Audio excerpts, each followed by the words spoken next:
pour l'annonce du concours de la Brique des Champions. Alors, la Brique des Champions, qu'est-ce que c'est? La Brique des Champions, en fait, c'est un concours que j'ai décidé d'organiser. Donc l'idée m'est venue un petit peu au milieu vers la fin du concours multiplat. Et donc j'ai eu l'idée d'organiser un autre concours, mais un concours bien plus gros, bien plus intéressant pour vous. Et donc j'ai taffé dessus depuis du coup plusieurs mois maintenant. Je remercie évidemment les 4 sponsors qui ont accepté de me rejoindre pour cette vidéo. On a Eleven Brick qui nous propose 3 bons de réduction sur son site. Yann Graoli qui nous propose un Bark Speeder qui accompagnera le Vaughn Custom de Minifixart. Minifixart qui nous offre un bon d'achat de 25% sur son site, et Unibrick, donc Unibrick qui est l'entreprise de Sango Lego, qui nous offre 2 boîtes pour venir compléter les lots. Évidemment tous les autres lots sont offerts par moi de ma poche, et donc ça fait qu'on en est sur un paquet de lots assez intéressant. Et donc je vais vous expliquer un petit peu comment va se dérouler le concours, comment gagner ces fameux lots. Donc déjà le concours se fera en 3 épreuves. On aura donc une première épreuve sur 2 semaines, une épreuve sur 1 mois et une épreuve sur 6 mois. Je vous donne déjà les dates, mais je ne vous donne pas les thèmes. Les thèmes seront révélés qu'à la fin de l'épreuve précédente. Donc vers la fin de cette vidéo, je vais vous annoncer le prochain thème, donc le thème qui va débuter dès la fin de cette vidéo. Donc la Brique des Champions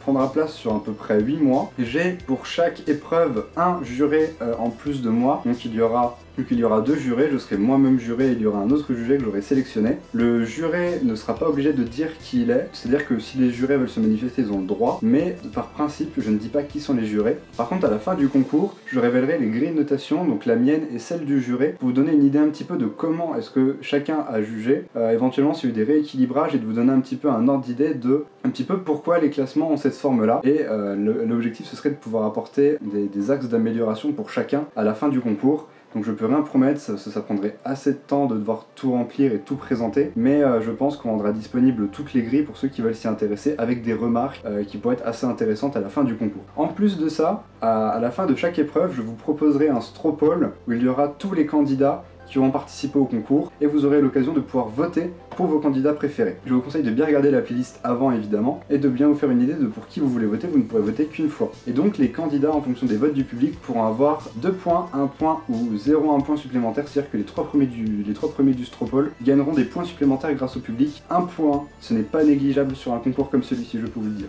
Donc chaque épreuve sera notée sur 20 points, donc un classement sur 20. Chaque juré fera donc un classement, une moyenne sera établie à partir de ces 2 classements, et on rajoutera ensuite les points du public pour obtenir une note finale. En aucun cas vous n'êtes obligé de participer aux 3 épreuves, vous ne pouvez participer qu'à une seule épreuve, mais il y a un classement par épreuve et il y a aussi un classement final où on prendra en compte toutes les notes que l'on a. C'est-à-dire que si vous ne participez pas à une épreuve, vous aurez juste pas de notes. Mais ça veut dire qu'à la fin on fera un classement total, et donc les personnes qui ont participé à beaucoup d'épreuves, même s'ils ont des points assez faibles à chaque épreuve, pourront avoir une note plus haute qu'une personne qui a participé qu'à une seule épreuve mais en ayant une note extrêmement haute. Donc à vous de voir, de juger comment vous voulez participer au concours. Est-ce que vous voulez faire peu de participation mais à ce moment-là essayer de gratter des places très hautes, ou alors vous voulez vraiment participer à toutes les épreuves, quitte à proposer des mocks un peu moins bien, mais à ce moment-là pouvoir avoir plus de points pour le classement final.